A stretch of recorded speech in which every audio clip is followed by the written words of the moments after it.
It's the bye week, and the Saints are in first place in the division. JPP is also in the building. How will that affect the Saints defensive line that has been just downright struggling against mobile quarterbacks? And they might get another one when they come off of the bye week. Thanks for joining us live for an early morning edition of NewOrleans.Football. I'm Brooke Kirchhoffer alongside Mike Triplett and Nick Underhill. We got a lot to get to. A lot of people are asking us about changes. We'll be answering those in the show. Yeah, they are going to fix that mobile quarterback problem with the snap of the fingers, though, for sure. So, yeah, something that they definitely got to figure out how to work on.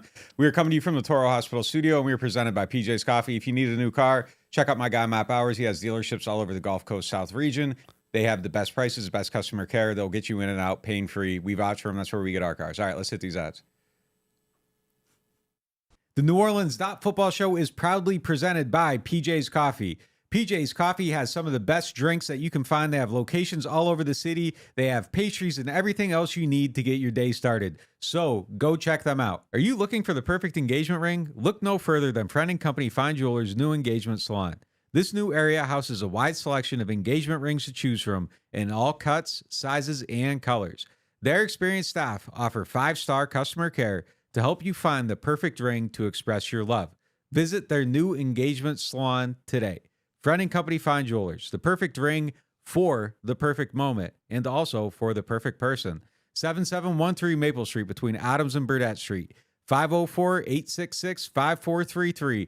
Friend & Company Fine Jewelers. Check them out at friendandcompany.com. Moe's Barbecue is located in Metairie. They have your game day needs taken care of. Whether you're tailgating or watching the Black and Gold or LSU at home with friends, Moe's has you covered. Order pulled pork, wings, ribs, sides, and more. Come in with the family for lunch and dinner as our kids' meals will please even the pickiest of eaters. Tailgating, parties at home, lunch and dinner, Moe's Barbecue will handle it all. Moe's Original Barbecue, 1101 North Causeway Boulevard between 48th and 49th Street in Metairie. Call 504-407-5333 for your catering order today. 504-407-5333. Moe's Original Barbecue in Metairie. Hardhide Ponchatoula Strawberry Whiskey is an 86 proof blend of aged wheat bourbon, American light whiskey, and fresh Ponchatoula strawberries. Blended in New Orleans, it is not for the thin-skinned. Look for it in your favorite stores, bars, and restaurants. NewOrleans.Football is proud to be sponsored by Firehouse Subs. Make sure you check out their location on Veterans Boulevard. All right, let's get into the show.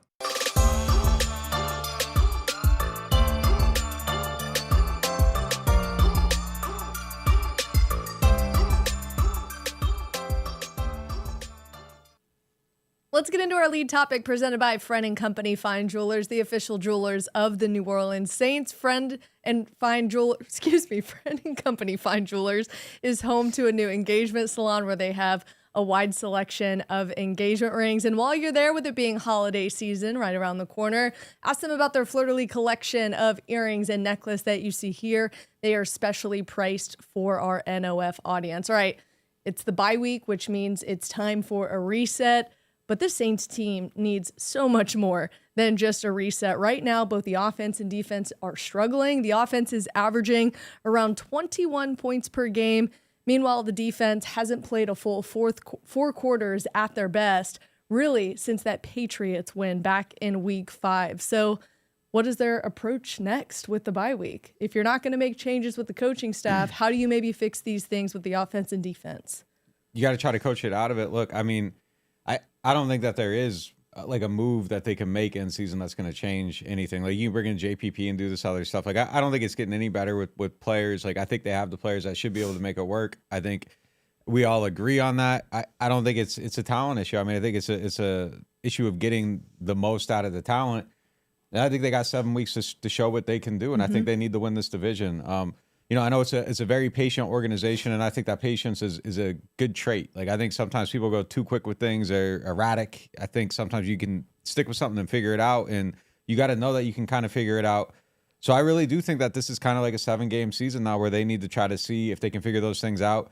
And I do think that anything's, you know, if you miss the playoffs, I really do think anything and everything is on the table. I think you have to do a hard audit. So the coaching staff right now, I think, needs to figure that stuff out and kind of recognize that there is a little bit of heat on this situation. Like, that patience does have an expiration date, I think. Yeah, for better and for worse. I mean, they really should approach it like a 7-game season. If this season has felt too long for them, too overwhelming for them, and that's why they can't get consistency, Well, just show up for 7 weeks because 4 of those 7 games are against the division opponents, starting with at Atlanta when they come back.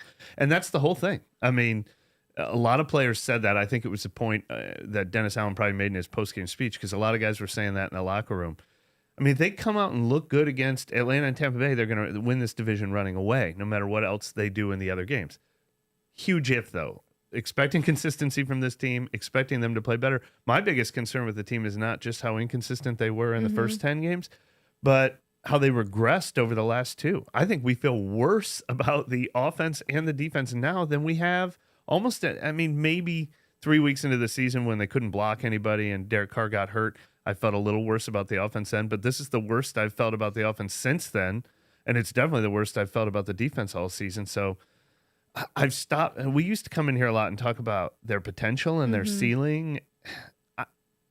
I've lost my faith that there is much more of a ceiling. Yeah. I mean, I know there's supposed to be, but at a certain point, you got to believe maybe we've seen the ceiling. I don't know. It's tough to believe that there's this untapped potential out there this late into the season. Brooke, where do you feel like they're at with that? What's your take on the situation? I mean, I'm the same way. How much were we saying in training camp even that we were waiting to see this Derek Carr that they were so excited to bring in? We just haven't seen it yet. And now the Saints are in my opinion, a tougher position because you did see Jameis Winston have success. You did see Jameis Winston score points. At what cost? Of course, there were the multiple interceptions, but let's get into an example here. Let's say the Saints are slipping away from beating the Falcons or any of these divisional opponents at the end of the year, and they have an opportunity to stay in first and stay in the playoffs. If you're at the end of a game and you're down and Derek Carr is just not getting you into the end zone, are you in a place right now where you throw in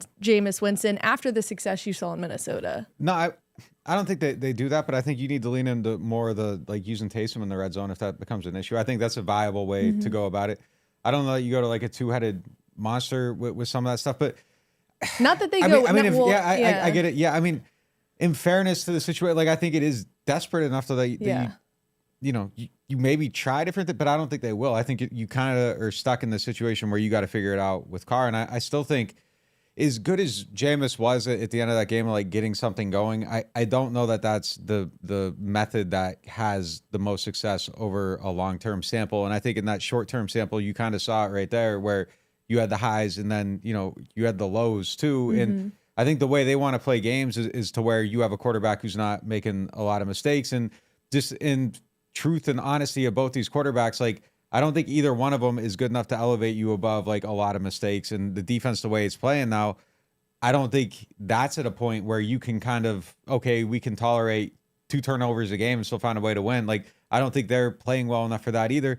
So, I mean, I think the greatest benefit of Derek Carr, the thing that he does better than, a lot of people that are in his range of quarterback is that he does keep the ball safe, but you have to move the ball. You have to score points too. So there's no good answer here. I mean, that's kind of the problem that they're in right now. So I don't think you go to Jameis. I don't think they will go to Jameis. I don't even, it's a conversation worth having, but I think just because of the way they think, it's just something that's just like not going to happen. And I'm not saying go into the game wanting to play both quarterbacks. I'm saying you're at the end of the season. Let's say you're still in first and you're slipping away from staying in first and staying in the playoffs. Like if you're playing the Falcons and it's end of the game, fourth quarter, and you're down by 2 scores, that's what I mean. Like, are they going to feel like, all right, either we win this game and we make it to the playoffs, or we keep Carr in, we lose this game and not take a risk and try to throw Jameis in? That's what I mean. Not going into it that like sure, but like 2 quarterbacks. And it's a conversation that should be on the table, honestly, based on what we just saw. Like Jameis just brought life to this offense. It's a conversation that should be on the table. It's a conversation that everybody should be having. I mean,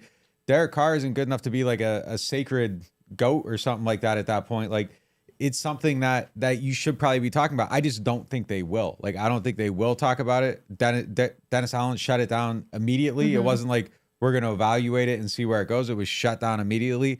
Like they are all in with Derek Carr at this point. And I don't think that they would make a change. But look, if you're in the final game of the season and you are in that situation, your back's against the wall, you aren't moving the ball, it's 28-3 or whatever, and you got Jameis sitting over there, like, I want him in there. Yeah. I want him in there. Like, that's the guy I want in there when I got to fight my way out of a corner.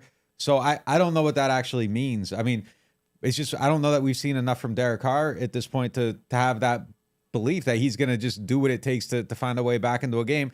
It's a little unfair considering the first 2 games of the season, but I don't know. They're stuck in the mud. It isn't working. The coaching isn't working on the offensive side of the ball. Like, you've had some highs, but then you go back down to the lows. You got to look at the quality of opponent. Like, there's just a lot of stuff that isn't working. And I think this is so much more frustrating than every other season because they're supposed to be good. They aren't supposed to be stuck in purgatory.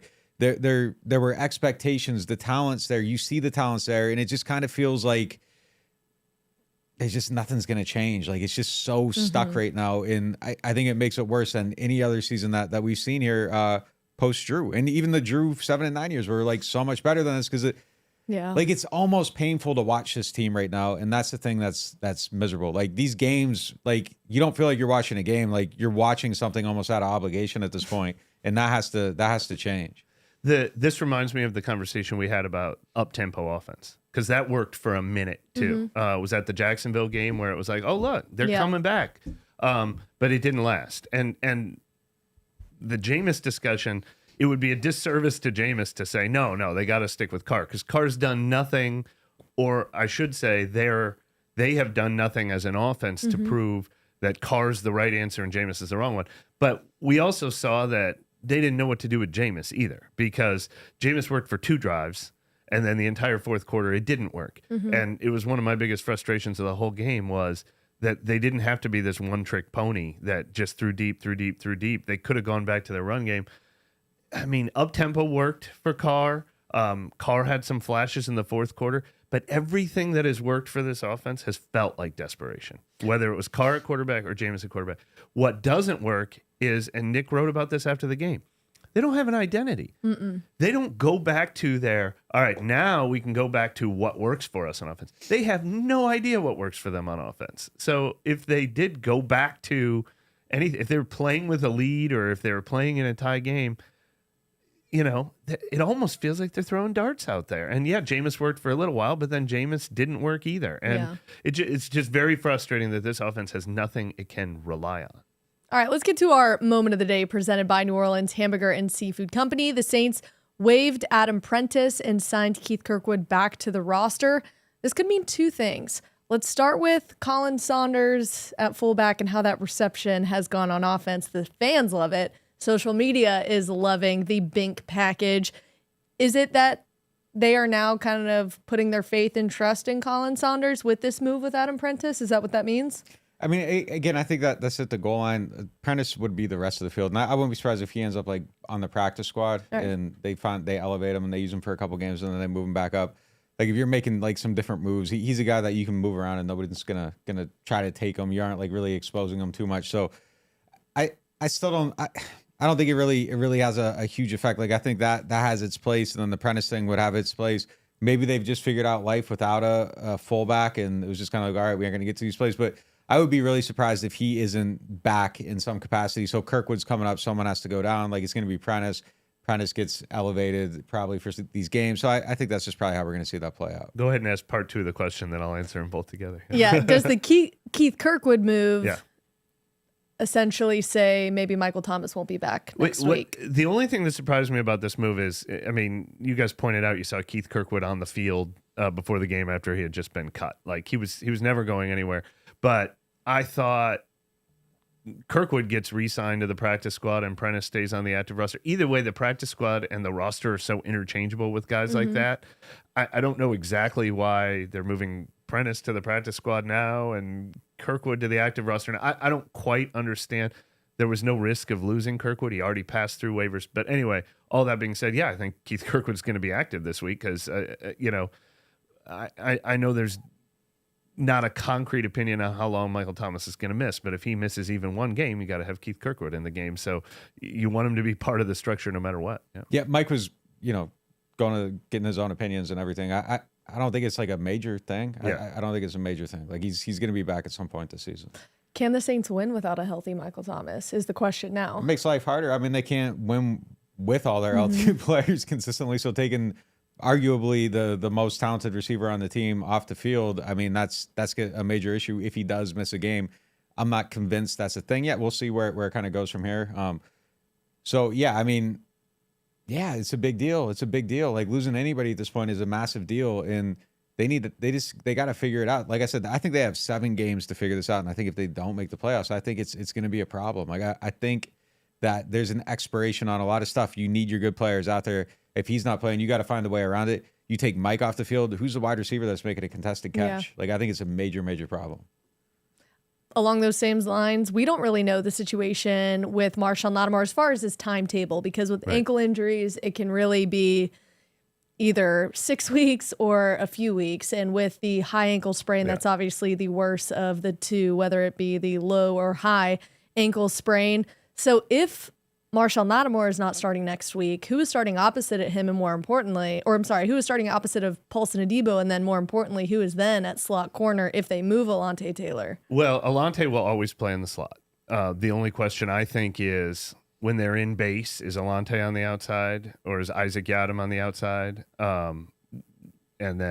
But when they're in nickel, I think it'll be Yiadom on the outside and Alontae in the slot. But I feel okay with that. I hate losing Marshon Lattimore. I think Yiadom proved when Paulson Adebo missed 2 games that he's a pretty solid fill-in. So at least they know what their fallback option is. But yeah, every game that Marshon Lattimore misses is a huge detriment to this team because, as we said, the 2 cornerbacks have been probably the number one thing that has kept this. It's probably the number one reason this team has 5 wins instead of being like 3-7 in total panic mode right now.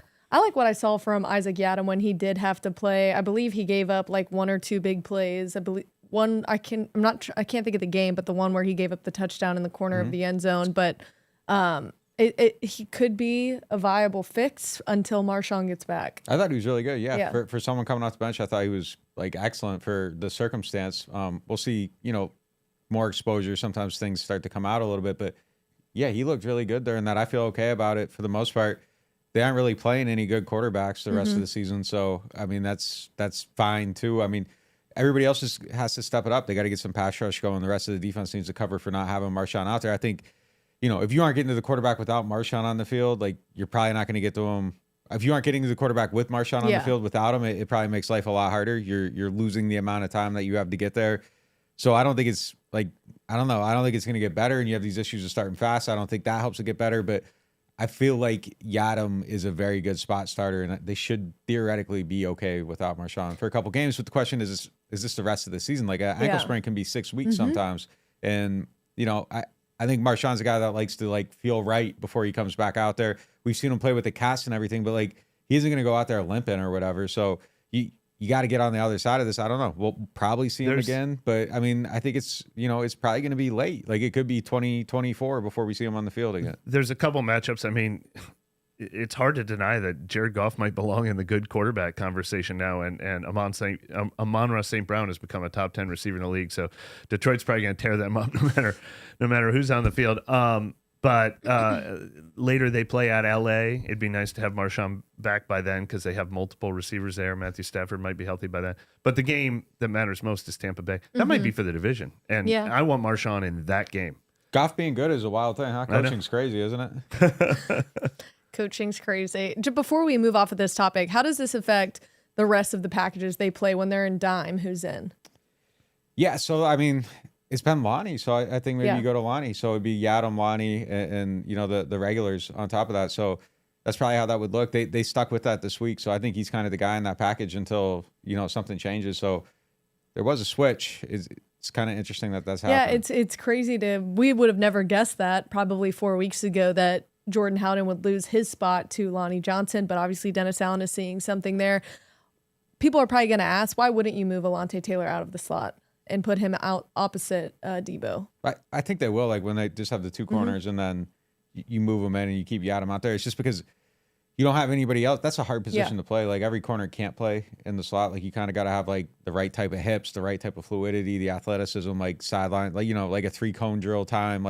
There's a lot of stuff you got to be able to do that a lot of guys can't do. And you got to train to play that. It's funny that they make so much less money because there's aspects of that job that are so much harder than playing on the outside. You got to see the field a certain way. You got to be able to, when you're on the outside, you can kind of know which way someone's going to stem or how they're going to go, or you can play leverage and kind of, adjust things like that. Everything's coming at you on the inside and it can go any direction and they make half the money. So it's funny that it is kind of like that, but yeah, I don't think that you can just throw like Isaac Yiadom probably cannot come and play in the slot. Like It'd probably be he just Ugo doesn't have the Amadi talent. in the slot Yeah. if they wanted Taylor on the outside. Yeah, so then the question And is, we have seen that at least. So it's not, if something were to happen, knock on wood, Ugo has been able to come in, and we've at least seen him have some success there. From what we've seen, that the head-to-head battle of like who would you rather have on the field, Amadi or Yiadom. I think you have to go with Yiadom right now. He played really, really well when he was out there before. And I would pick Yiadom over Amadi, even though I think there's a conversation you could have between. They're both pretty solid backups, but with Yiadom, you also get Alontae Taylor. You get your best slot out there, the position he's played all year. So you're not making changes at two positions. I want to say this before it goes too far, because like if he goes out there and gets lit up for 3 touchdowns or something, like I very much do believe that the bottom could fall out on Yiadom at any moment, and you need to make that switch. But he held strong in the time he was out there, so I think you have to just kind of trust what you saw with knowing that like this could be very, very fake, and the sample size, you get bigger and people figure things out, and maybe he gets exposed. But if we're questioning coaching, that's where you said that bottom could fall out. We'll see. We'll see what happens. And we'll also wait to see what kind of the situation is with Marshon Lattimore after the bye week. But since it's the bye week, let's go ahead and give out some bye week awards, bring some positivity to the show, and hopefully to the chat. I'm going to ask you guys in the chat that are watching. I know not all of it's positive. I will ask some of you guys in the chat. Let's go ahead and start. We're going to go to bye week MVP, bye week most improved, and who needs the most work at the bye week. So you guys throw in who you think that would be. We will continue talking about it. All right. Who is your bye week MVP?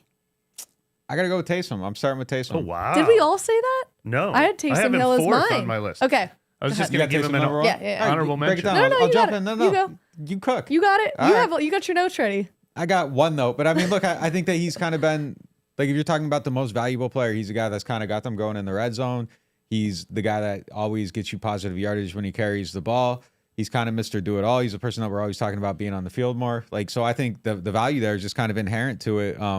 I was going to save this for something else, but he's averaging 5.8 yards per touch, which is very, very kind of freaky. He has like an Alvin type thing going on because he had the same exact number in 2020 and 2021. Last year was at 6.2. So he is just like Mr. Consistent. He's going to get you 5.8 yards per touch and just do it every single year. And he's going to go in the locker room and you're going to ask him about his job. He's going to say, hey, man, I don't know. I just do whatever they tell me to do. And he gets it done. Any player that makes you more successful and finds the end zone, puts points up, wins games, how can he not be your MVP with a team that is struggling in all of those categories right now? It was an easy one for me to add Taysom Hill. What a negative. They just give one freaking run to the MVP of the team in this last game.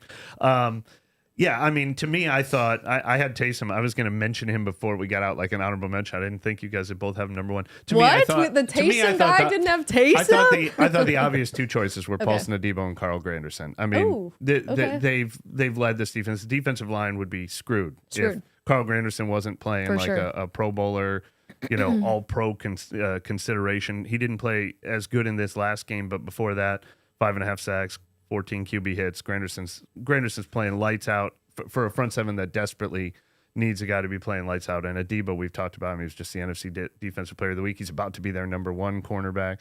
4 interceptions, 13 pass defenses. I mean, those guys are awesome. The other honorable mention I was going to put on here, very quietly, Alvin Kamara, for an offense that's terrible, is averaging 99 yards from scrimmage per game. And he has 50 catches. He missed the first 3 games, and he already has 50 catches. That puts him on pace for 100 with the 3 missed games. That would put him on pace for 121 catches and 1,700 yards from scrimmage in a 17-game season, which is kind of impossible to believe. He's done it really quietly. Maybe they should use Taysom and Alvin more. I don't know. Quietly carrying this team. So if you see, I got his name scratched. I added Debo on there, and I scratched him out because, honestly, I don't think he was that good the first 4 games of the season, and then he hit a switch in these last 3 games. He's just been supersonic level. But he was on my list. So I mean, those were the 2 guys I was going back and forth between, and I was like, nah, I got to go with Taysom because I feel like he, just because they don't use him enough, it doesn't diminish his value, and their usage of him kind of tells you what they think about his value, like in the red zone and stuff. So just put him on the field more. No Granderson though. I think Granderson would have been my pick. If I had to pick just honestly, one guy. I think the last game I couldn't pick anybody on the defensive line after the last game because it was just so bad. Yeah. But everybody agrees. Paulson Adebo, Taysom Hill in the chat. We got a lot of people on the same page with us. All right, bye week most improved. I I think the biggest problem with this team is nobody has improved over the course of the season. I mean, there's nobody playing better in week 10 than they played at the beginning of the season, except for maybe Andrus Pete. But again, I would bring up Adebo and Granderson as if we're talking about this season compared to previous seasons, but over the course of this season, Andrus Pete was the only name I could think of somebody who's doing better now than they were doing 2 months ago. I went with Alontae Taylor because I feel like I have seen improvement from him. The guy was so hard on himself all of training camp, and even at the beginning of the season, still kind of struggling in that slot cornerback role. To me, he is no longer a liability at that position, which you kind of had a question mark on him heading into the season. To me, I have really liked what I've seen from him, and I've seen the fruits of his labor as well as with that has been the one positive with coaching is Alontae Taylor being a pretty solid slot corner. I love that answer. I think I looked at this a different way. I looked at it improved from last year to this year instead of like over the course of the season. If we're doing it that way, to me, it's definitely Alontae. The other way, it goes to Granderson. I mean, he doubled his pressures from last season to this season, like literally like whole season versus to now. Doubled that. His run defense has only gotten better. He's getting more sacks. He's making more plays. He's the only guy on that defensive line that's really doing anything. So he's a major factor on this team this year. So is all of our answers going to be the same for who needs the most work? I went with the group, not a player. All right, let's hear it. Defensive line. It's just been so bad, and they know it. I mean, they've been talking with us about how frustrating it is that they have, in the last 2 games, have given up so many points and to mobile quarterbacks, sometimes to non-mobile quarterbacks, making them look mobile. It continues to be the same issue over and over. I feel like we've talked about this so many times on this show, but they got to start getting pressure to the quarterback. I understand it's not maybe necessarily being coached that way. It's more of a corral the quarterback and then pounce. Maybe switch it up. It has not been working. Literally throw it out. Everybody has you figured out. Baker Mayfield had you figured out. You better have a game plan the next time you play Tampa Bay. What you got? I got a lot of names, so I was gonna just say one. Let me get mine. Say one. I got 2. So if you take one of them, I'm taking the other. The free pass on the board is Trevor Penning. I mean, that's sabotage this season. You know, the offensive line has been a struggle all year long. Their first round pick had to get benched and isn't even part of it. Needs the most work, obviously. But yeah. You took my one. I'll go with my other one. Then my other one's Derek Carr. Yeah, he's the second guy on my list. Yeah, he's got to play better. The offense has to be better. I know, like, there's, I talk to people and they're like, there's a lot of stuff Derek gets playing for that's wide receiver faults, but like, then go spend the bye week doing work with him. Like, I don't know what it takes, but like, you're the leader of this team. It's on you. You got to get everything going. You were the guy brought in to make all this work. It's not working. And then if we're gonna go with someone else, like I still think it's Pete Carmichael. Yeah. Like I think he needs to do a lot of work to get things going on offense. So those two need to get together and figure this out because it's on them to dig it out. And okay, cool. It's other people. Like you got to fix it. Like make them do what they got to do to fix it. Penning, Carr, Pete, Pete Carmichael, and that Carmichael Carr connection. Figure out why you spent all this money on this quarterback and thought he was going to be the solution. It's like they don't know what he does best. They don't know what he does worst. Figure out how to run an offense that's based on what you now know about Derek Carr. The quiet honorable mention I had on here too, though, is Jamal Williams and Kendra Miller. Remember when we thought there was depth in this running back core? He led the NFL at one point in touchdowns. Yeah, he has 0 this year. He's averaging 2.9 yards a carry. Kendra Miller's non-existent on this team. They have only one running back on this team. Well, they have Taysom Hill and Alvin Kamara. That running back depth, I mean, those guys are when they're, I mean, it's the run game, it's the run blocking and everything like that. But that is not the strength we thought it was going to be for this team.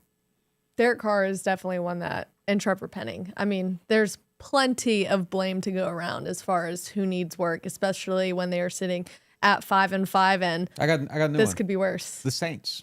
The Saints. The Saints. No kidding. Including the coaching staff. Everybody. Top down. Everybody in the building. Top coaches, down. If we say things like offensive line, Derek Carr, Trevor Penning, anything else we say, it's all coaching. It's all coaching. Absolutely. It's coordinators, it's position coaches. Like these are areas of the team that defensive line. These are areas of the team that aren't working, but we're not exonerating coaches when we say that. The coaches are not getting the best out of any of them. I'm exonerating some. Everybody in the secondary is good. Everything on this side of it needs work. Yeah. You think, speak specifically, I've wanted to ask you guys this too. The cornerbacks, slot corner's been good. Mm-hmm. What about the safeties? I mean, I think they've been okay. They've made some dynamic plays, and I think that was kind of the boomer bust that they were going for. So, like I had a lot of insight into when they were kind of making that change, and they liked the coverage that they were getting, but they didn't feel like they were getting the playmaking ability. So they wanted to be more dynamic there. I think to be a little bit more dynamic there, there's going to be some leaky stuff going on now and then. That's not necessarily going to be like, you know, the Marcus Williams shut down the field type stuff, but they are making more plays. So there's a little bit of give and take there. I think you got to look at it as a whole. I mean, there's a lot of times the safety gets like singled out because they miss a tackle because they're isolated in a play. There's nobody else around. And it's like you're trying to make an open field tackle against somebody that's much more athletic than you. And sometimes you're trying to take an angle so you don't get smoked, and like you still end up getting smoked. Like, I think it's a lot harder than people kind of realize it is in those situations. So I'm okay. I'm okay with how they're playing. The other thing to their credit is the one thing they haven't struggled at all year is quarterbacks are not torching them through the air, you know, to deep plays, to top receivers. I didn't like the first half of the Bears game. Obviously, I didn't like what I saw from TJ Hawkinson going crazy on them. But like all these plays where we keep saying how maddening it is that the quarterback's standing back there for 5 seconds and the pass rush isn't pass rushing, they're never finding anyone open, and then they eventually take off running. I mean, they are not being exposed over the top. The other thing too is that they are like extremely organized. I don't see like a lot of broken coverages. Like that was a thing every single year early in the year. Like I haven't seen that this year. Like they aren't. I think that went into the offseason though, where they truly had a full offseason together. Tyrann Mathieu wasn't here for the entire training camp. Both of them are a little bit older too. So when you have a full offseason together, it's definitely shown that it has helped. Yeah, no doubt. All right, we had a jam-packed first block. This is the bye week, and we are 31 minutes into this show. We got plenty to talk about and still to talk about. We haven't even hit JPP, what that means for the Saints defense. We also are going to hear from our NOF audience with our question of the day, which does include one of our bye week MVPs. Hint, hint, Taysom Hill. We are going to get into that. I know Nick has some interesting stats for that. And then, of course, we go around the NFC South. We'll be right back.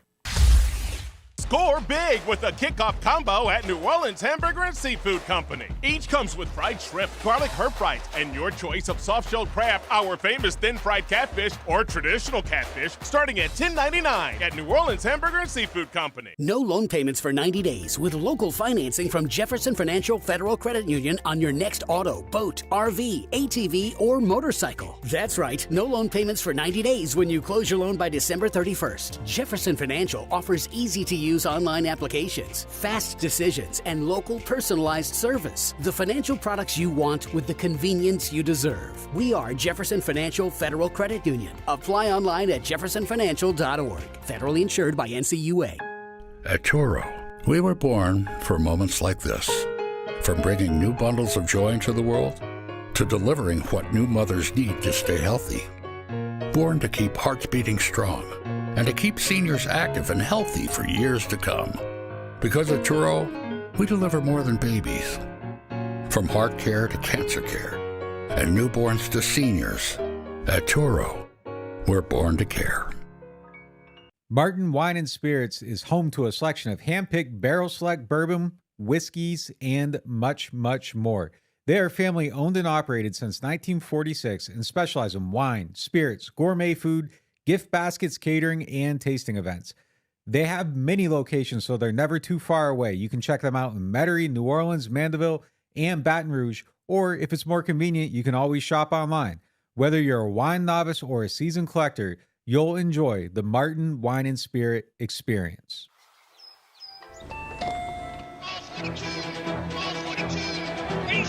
I'll take a New Orleans Saints scratch up.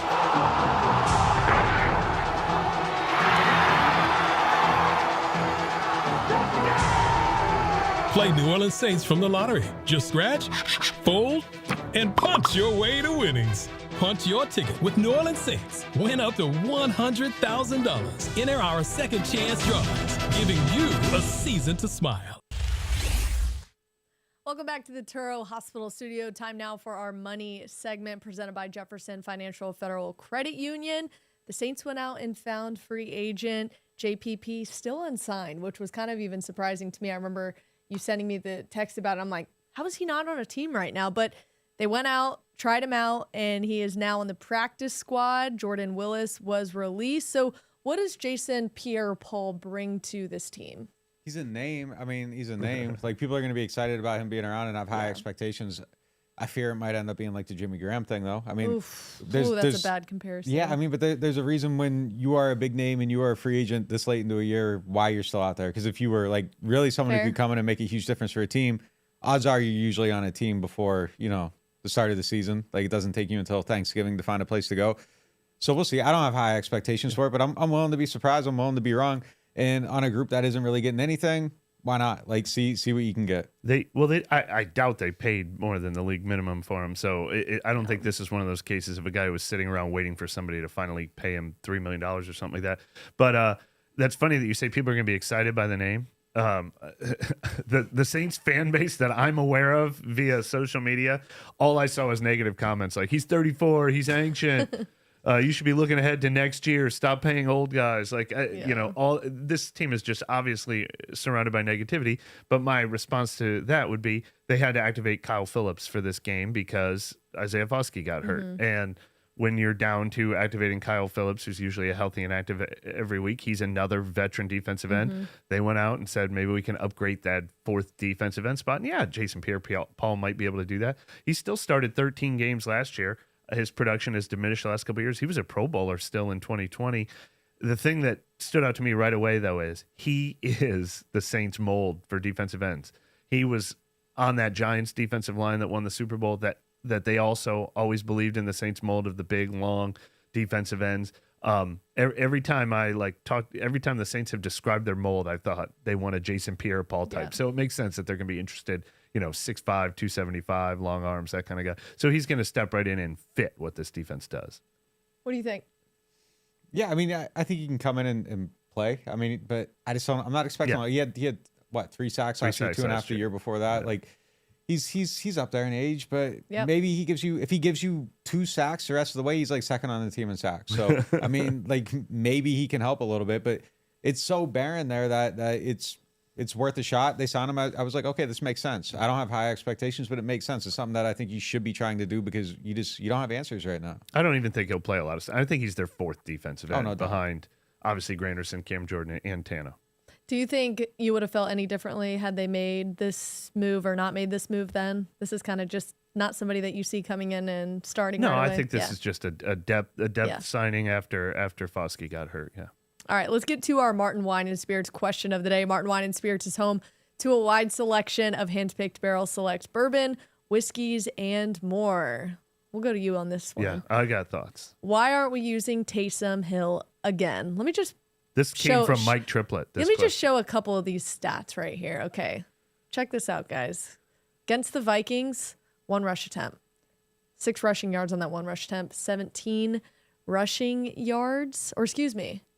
Ooh, that might be wrong. 2 receptions for 17 yards. No, that's right. One. I'm looking at my stats on my computer. It was 1 rush attempt for 6 yards. Yeah. Okay, Bears. He had 4 receptions for 13 yards, 11 rush attempts for 52 yards, and of course the 1 receiving touchdown. Against the Colts, he had 1 reception for 14 yards and 9 rush attempts for 63 yards and 2 rushing touchdowns. Didn't he have a passing TD in there too? He sure did. Sure did. I'm so frustrated. If you want to hear a longer, extended version of my frustration, listen to the Members Only podcast that I did yesterday with Kevin. I get it. We talked about this at the beginning of the show with Jameis. I get it. When they were down 27-3 in this game, they had to go into like desperation mode. And then they scored 2 touchdowns. And then it was a 1-score game for the last 10 minutes. Mm-hmm. In the first half of this game, not only did Taysom have 1 carry for 6 yards, Alvin was averaging 6 yards a carry. The team averaged 6 yards a carry rushing in the first half. And over the last 10 minutes, they acted like they finally got the run game working. Yeah. They had a 3rd and 3, and they let Jameis throw an interception because the blitz pressure was in his face. They had a 4th and 2. They had a 3rd and 2. They had a 1st and 10 with 2 minutes to go and a timeout in their pocket. And at no point did they think, hey, let's go with that guy whose jersey we just sent to the Hall of Fame this week because he practically almost won NFC Offensive Player of the Week. This thought that if we're down, we can't use Taysom Hill drives me insane. It drives me insane. You're going to fight somebody, huh? It works you have a player that averages 6 yards a carry when he runs the ball. Why does he have 1 carry in any game ever? Tell him why you're mad. Here's my biggest question with all of this. Why did you change the game plan, and why did you think it was going to work not getting Taysom Hill involved last weekend against the Vikings? I just don't understand why. I mean, this was a flat out coaching problem with the offense. I mean, it was stale, weren't moving the ball. It seemed like every time they rolled out on the field, they were just going to roll back off, and defense just stay ready. It was so bad to watch. To be able to use this guy, your defense has to be playing well so that you can put him on the field, you can run, you can telegraph your runs. It's not a huge deal. They have to trust everything, honestly. When you get behind like they have at the beginning of these games, you lose your ability to do it. 2 weeks ago, the offense kept pace, so like you could still stick with it. But then when you fall behind, you can't do this. You can't really run tempo. So now the two things that actually work for your offense become evaporated. So their defense has to come out and they got to play better so that they can use Taysom, that they can go to tempo. And the crazy thing, though, is like this gets into like deeper issues, though. Like they are still last in the league in play action. Like there's just still a lot of stuff that they're doing. So like you get within 8 points, you should be running the ball again. Not even just Taysom, that Alvin package too. And you aren't doing that, and you aren't even thinking about, okay, we're going to run the ball so that we can set up play action, a thing that works. And then you go look at Jameis's stats over like the last 5 years, and he's one of the greatest play action quarterbacks in the NFL. But you don't use that at all as part of your offense. So you aren't doing things to make your personnel on the field that looks good better. You aren't using your running back, who was averaging 4.5 yards per carry, Alvin, at all in that situation. And these are two things that you should be doing, plus the Taysom package. So it just kind of all goes hand in hand of like this, like, do you know your personnel? Like, are you making use of the guys that are on the field? And too often during this first half of the season, the answer's been no. Like, I felt like they started to figure things out a little bit, but that situation, and Mike was on it after the game, like, it's just like the more and more you think about it, the more and more mind-blowing it gets that like this is the way you kind of approach the game in that situation. And like nobody said like, hey, wait a minute, like maybe we shouldn't be like throwing bombs every single play. And they kept getting do-over after do-over after do-over. That frustrated me. Jameis's first interception wasn't egregious. I just thought it was egregious that they put him in position to be all-out blitzed on 3rd and 3. I was like, hey, look, the Saints have a 3rd and 3 and they're only down by one score. Where's Taysom? Oh, they're going to throw on 3rd and 3. All right, I guess they're going to throw on 3rd and 3. He had to get rid of that ball because blitz pressure was right in his face, and he arm punted. It ended up being the best they could make out of that situation. But then the defense got another stop, and they got the ball at the 50. And they had 1st and 10 with 2 minutes to go in a timeout. And he's throwing a deep panic ball as if it was already Hail Mary time. It's like, why don't you treat this drive like, all right, we got 2 minutes. All we got to do is score. There was no successful game plan, obviously, from the offensive coach. I will say this, though, and not to defend anything, but when I went back and looked at the first half of the game, they were actually moving the ball. It felt like the first 3 weeks of the season again. They got all the way to the 23, and Foster Moreau got called for holding. Second drive, they got a couple first downs. Derek Carr gets sacked. One of the other drives, they got ahead of the chains, and then they called that bad screen to Rashid Shaheed that like lost 3 or 4 yards. So they kept having these drive killers. But just after I wrote that story last week about how they were the worst team in the NFL on 1st and 10 runs with running backs, Alvin was running for 9. Alvin was running for 8. They were getting 5-yard runs. They were actually ahead of the chains, and then they just kept shooting themselves in the foot. Couldn't the problem with finish this team drives. is they can't put a 10-play drive together because they will sabotage themselves. And they're at out some of point. feet. They're out of feet. You can't keep shooting yourself. You got no more feet. Yeah. It's insane. All right, let's go around the NFC South, see what these other teams are up to. The Panthers, still a 1-win team. They are 1-8. Calvin Throckmorton was waived. He's on the market. I don't believe anybody has picked him up yet. Do you think maybe the Saints are interested or not really? They would have been a lot of times this season, but they're actually healthy on the offensive line. Yeah, offensive line's getting it together. Is that possibly a reason for optimism that the offensive line is one unit that's actually played their best football in the last couple weeks? I think so. I mean, they run blocked a little bit this week, but I still think they're pretty bad. I mean, they're pretty bad, but I mean, it's better than what it was. It's better than what it was. Better than what it was. All right, Panthers are 1-8. They just lost to the Bears on the road 16-13. Bryce Young still struggling. Falcons are 4-6. The Falcons lost to the Cardinals on the road 25-23. And I want to read you guys this quote real quick about the quarterback situation there. So head coach Arthur Smith he said, naming a starting quarterback right now would be a little premature because Taylor Heineke did have, of course, that hamstring injury. He is considered low grade. Smith will use the bye to evaluate the position moving forward. So the fact that he doesn't even want to put Desmond Ridder back into that spot with an injured Taylor Heineke tells me they've got some big problems too over there in Atlanta. Well, that's good news for the Saints. Yeah. I mean, if Heineke had found his rhythm, I think he's more threatening. Neither one of them is the Josh Dobbs level running threat. No. Heineke moves a little bit better. But I feel like if I'm the Saints, I would probably rather face Desmond Ridder. He hasn't proven that he can beat teams with his arm this year. The bigger fear to me is that the Saints' run defense has been okay this year, but they haven't really been tested. This is a team that's going to test their run defense. They can make anyone look like Josh Dobbs. It's like That's being in the problem. being in a video game and like finding the power up. You know, you find the Saints and it's like you get like 4 points added to your running speed and you know, maneuverability. So yeah, I don't think it like whatever. Like they just got to stop whoever. Like it's kind of. I'm indifferent to the quarterback because every single list of quarterbacks, I'm like, oh, well, they should beat the hell out of him, and then they don't. So, I mean, it's just kind of like whatever. Like they got to figure out how to stop whoever's back there. All right, the Bucks are 4-5. They beat the Titans at home pretty handedly, 20-6. Mayfield threw for 278 passing yards, 2 touchdowns, 1 interceptions. I know we were harping on him a little bit the last time we had this segment. He still seems to be figuring things out. Yeah, Staying solid. Yeah, could be a problem. Yeah, cheap too. Cheap quarterback, solid numbers, keeping them afloat. I mean, it's they made a good decision. That's the team that scares me most. I mean, the Saints could come out of the bye and lose to Atlanta, and then you know you're worried about Atlanta, but Tampa Bay already has 1 win against the Saints. If the Saints can't beat Tampa Bay in the rematch, I don't think they can win the division.